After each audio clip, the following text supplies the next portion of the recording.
Bonjour à toutes et à tous. Ce matin, on a la chance d'accueillir une invitée engagée, infirmière et intervenante en santé sexuelle, humanitaire en mission. Juliette prépare un projet de terrain en Inde aux côtés de l'association Mission Humanitaire. Un projet qu'elle mène avec cœur et qu'elle a choisi de faire connaître ici à Westrack pour allier du soutien et ouvrir un peu nos horizons. Le projet s'appelle Maintenant et on va en parler tout de suite avec elle.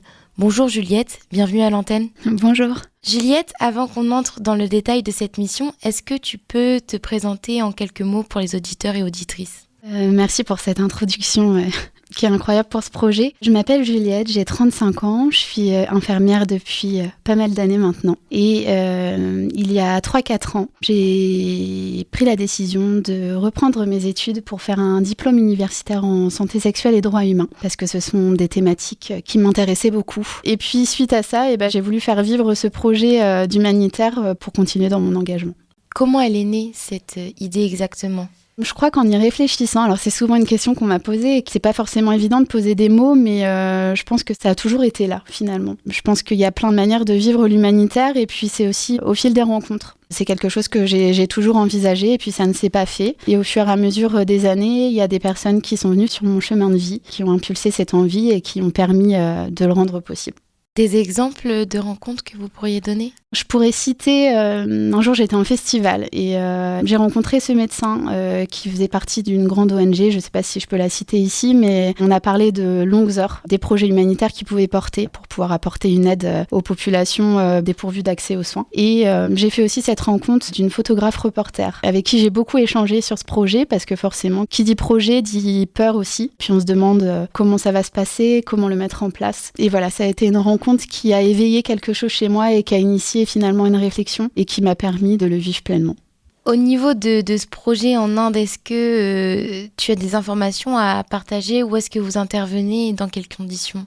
Alors, par rapport à cette intervention en Inde, je voulais vraiment trouver une association qui puisse m'accompagner et qui puisse répondre aussi à cette philosophie que j'avais de l'humanitaire. Parce que je pense qu'on ne se lance pas du jour au lendemain dans l'humanitaire. Et comme c'est une expérience nouvelle, je voulais aussi me sentir accompagnée et puis aussi partir dans des conditions qui étaient sécurisantes pour moi, quelque part. Et puis, Mission Humanitaire, c'est une association qui existe depuis 2010 par le biais d'amis qui sont partis pour la première fois au Cambodge, il y a 20 ans. Ils ont décidé de partir faire de l'humanitaire et puis ils ont continué, ils ont développé des partenariats avec des associations, des structures. Et finalement, ils se sont posé la question, mais pourquoi on ne déciderait pas de le partager de manière à ce que tout le monde puisse le faire et que ce soit accessible à tout le monde, en partant d'un projet personnel, que ça devienne un but commun. Donc c'est une organisation de solidarité internationale qui ont développé donc du coup depuis 15 ans maintenant différentes missions dans différents pays en voie de développement pour les populations dépourvues d'accès aux soins. Donc ils interviennent au Cambodge, au Bénin, à Madagascar également,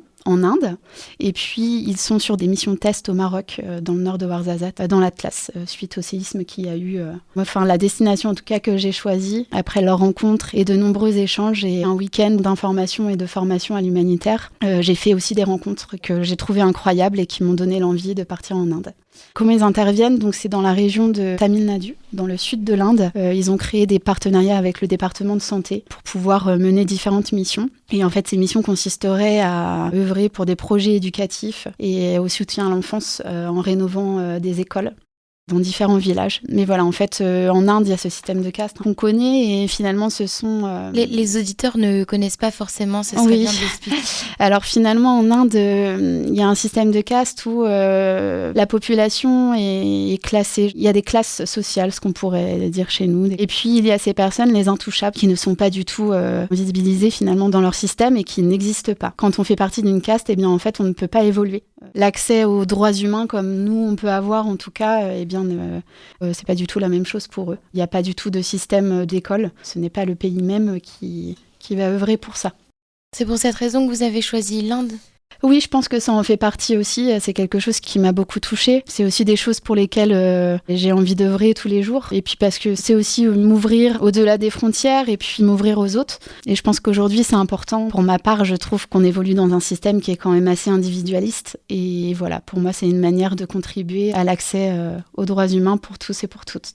Et donc, ce passage-là, cette diffusion sur Westrack, qu'est-ce que vous en attendez derrière ? Est-ce que vous avez besoin de faire un appel aux dons, quelque chose ? J'avais trouvé cette idée de diffuser sur Westrike puisque je trouve que c'est un projet important. Déjà de parler d'humanitaire. Il y a plein de personnes qui se posent des questions sur le fait de mener des projets qui pourraient être parfois difficiles à mettre en place et puis de se poser des questions par rapport à cette thématique-là. Pour que ces missions puissent se réaliser, finalement, c'est aussi en collectant des dons. Par exemple, financer du matériel de santé, financer du matériel pour mener des projets éducatifs, donc des fournitures scolaires, du matériel de construction pour rénover des écoles. Et c'est grâce en fait à tous ces dons-là qu'on peut rendre ces missions possibles tout simplement. Donc voilà, c'était aussi pour ça que j'avais l'envie de diffuser ces informations sur Westrike et donner l'envie en fait à d'autres personnes de pouvoir s'investir autrement qu'en partant finalement sur place et pouvoir contribuer à réaliser ces projets-là.